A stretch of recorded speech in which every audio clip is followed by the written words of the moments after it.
بسم الله الرحمن الرحیم. د سراب ثبت د ویډیوګانو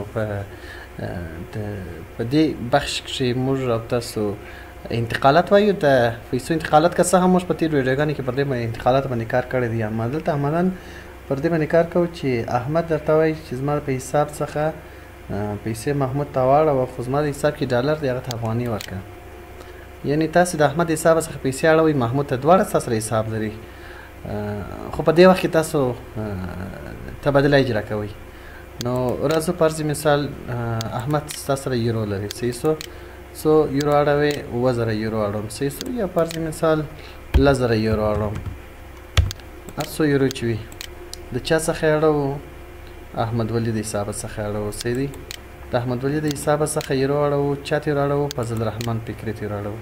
ګوره ته ته یورو اړوو. ښه، اوس زموږ سره کمیشن ته راځو. کمیشن موږ د احمد ولي څخه څو اخلو؟ فرض مثال موږ دا کمیشن چې موږ د دغه څخه پیسې خو موږ اړوو د احمد ولي څخه. که چیرې موږ دا رقم کوو نه چې احمد ولي وایي زما پیسې په کار دی په چاینا کې، نو ته خو دلته د احمد ولي څخه پیسې اخلې او فضل الرحمن هلته په چین کې دی، نو تا دغه سره خبره کړې ده او هغه وایي صحیح ده، زه 10000 ډالره یا 10000 یورو یا 1,00,000 یورو یا 1,00,000 ډالره زه ورکوم هلته په چین کې، خو زه 200 ډالر کمیشن غواړم. نو 200 دی غواړي، ته به دلته 300 ډالره لیکې، صحیح څو 300 ډالره ته لیکې، نو قرار به و فکري ته به په چین کې چې دی هغه ته به 200 ډالره به اخته شي، صحیح څو.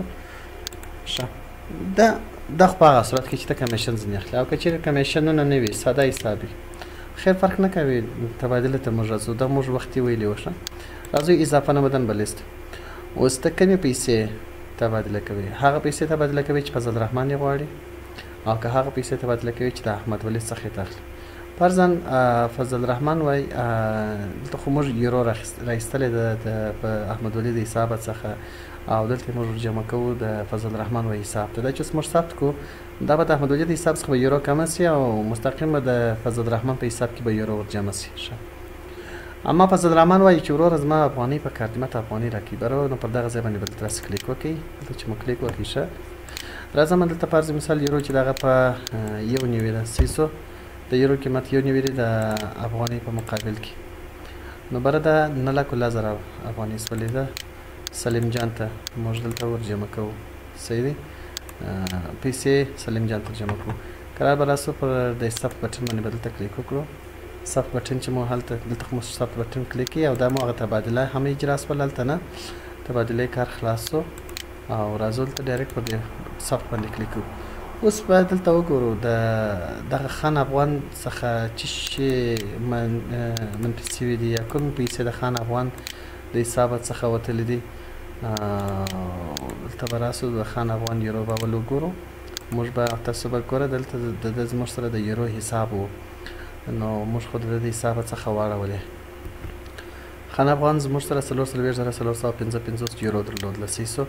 نو په هغه کې به موږ سلیم جان ته 1,000 یورو ورجمع کړل، او 1,000 یورو موږ به سلیم جان ته ورجمع کړل. او د خان افغان د حسابه څخه 1,000 یورو ووتل، اما سلیم جان ویل چې ما ته باید افغانۍ راکړئ، صحیح څو، یعنې تبادله دلته باید اجرا سي. نو رابسو د سلیم جان حساب هم وګورو، صحیح څو. سلیم جان حساب وګورو په افغانۍ کې چې آیا د ده په حساب کې دغه 9,00,000 دا دلته معلومیږي 9,10,000 افغانۍ و دته راغلي دي، 9,10,000 افغانۍ و چاته راغلي دي؟ سلیم جان ته. د خان افغان څخه خو دغه کمې سولې کوم فکر و، د هغه څخه یورو کمه سول، صحیح څو 4,455 یورو د زموږ سره درلودله، او بیا موږ 100 یورو انتقال کړل سلیم جان ته، 10,000 یورو موږ د دې حساب څخه انتقال کړل. اما دا به وګورو چې دغه 10,000 یورو د سلیم جان حساب ته جمع شوي ده که هغه ته افغانۍ جمع شوي دي. دا سټیټمنټ وګورو، بیا به وګورو نو دا یورو چیرې ولاړل. دا چې سلیم جان ته افغانۍ جمع شوي دي هغه یورو څه سول، او افغانۍ له کومه درکه راغلې. نو ویډیو ته کې دا د سلیم جان کاته ده، صحیح څو سلیم جان کاته ده واحد پولي افغانۍ، صحیح څو دا رسیدګي خرید یورو به 10,000. هلته خو موږ نور تفصیل باید موږ خپله ولیکو، دا خو سیسټم خپله راته جوړي، یعنې تفصیلات باید هلته موږ ولیکو په انتقالاتو کې، صحیح څو. نو دته راځي څو جمع شوي چې د خو په خاص مشر حساب صفر و، بره د 9,10,000 افغانۍ ورته جمع شوي دي. دغه لس زره یورو په مقابل کې ان شاء الله الرحمن سره به خلاص شه. اوس نو دا ګورو چې زموږ سره دغه یورو نه پر چیرې ولاړل یورو د خان افغان د حساب څخه ووتل نو دا سوس ولا او افغاني تر کې خوراله نو را بسل ته موږ د شرکت حساب را خلاص کو د شرکت حساب په افغاني کې را خلاص کو د شرکت حساب په یورو کې را خلاص کو دواړه بل ته وګورو تاسو ته متوجه سي یورو به شرکت اخیستي وي په بدل کې به د شرکت څخه افغاني منفي سوي سر ان شاء الله به خلاص ولی سلیم جان وایي چې دغه خان افغان وایي چې زما له حساب څخه 10,000 یورو سلیم ته ورواستو ور انتقال کړ اما سلیم وایي چې افغاني راکړه زما په حساب کې افغاني را جمع کړه صحیح سو ښه نو چې دی وایي 10,000 یورو زما د حساب څخه ورته انتقال کړه متل ته تبادله کوي نو د 10,000 یورو پر تا واخیستل شرکت یې صرافي د 10,000 یورو خو په صرافي کې جمع شول خو صرافي رانیولې د 10,000 یورو صحیح سو په بدل کې صرافي څه وکړل افغاني پر سلیم باندې خرڅ کړل سلیم په حساب کې افغاني ور جمع کړل په دې صورت کې تاسو پر کیش باندې کوم تفاوت یا کوم تغیرات نه راځي کیش ماماغه کیش دي صرف په حسابونو کې د وسخه یورو کم اسول بل تر د افغاني ور اضافه اسول ایرو د خان افغان د حساب څخه راکم اسول د شرکت په حساب کې جمع اسول شرکت خپل په سرمایه کې جمع اسول ایرو د شرکت حساب څخه بیا افغاني کم اسول د سلیم جان په حساب کې جمع اسول صحیح سو نو په دې صورت کې هم انتقال اجرا سو او هم څه وسول تبادله اجرا سول راځو اوس دلته موږ د کمپنۍ حساب ګورو چې دغه افغاني هم ګورو یورو هم ګورو دغه د شرکت حساب دی ګوره بردگی فروش افغانی به 10,000 یورو پی یو نیوي صحیح سو هغه تفصیلات باید موږ دلته ولیکو نو هغه به خپل دلته ورسره څنګه راځي دا خو نو سیستم خپل د تفصیل جوړ کړی دی د شرکت څخه د حساب څخه 9,00,000 افغاني ووتلې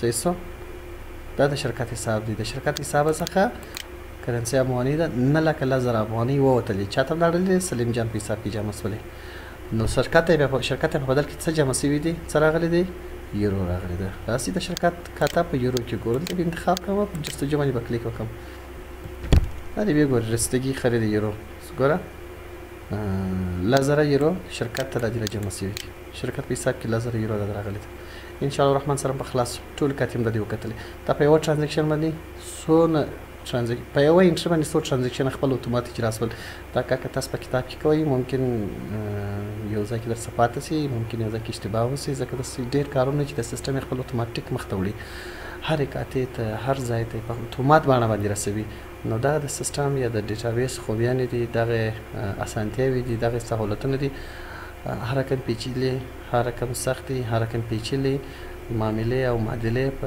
ډېر واضح او په ډېر خلص او په ډېر اسانه توګه سره اجرا کوي که چیرې کوم پوښتنه درلوده کوم سوال هم درلودی کولی شئ چې زما سره په 080 شپږ 92 سل 080 شپږ 92 سل په دا شمېره باندې وټساپ هم شته ټلیفون هم فعاله دی کولی شئ چې زنګ راته وکړئ په وټساپ کې کوم سوال هم درلودی په دې هکله کولی شئ چې معلومات وکړئ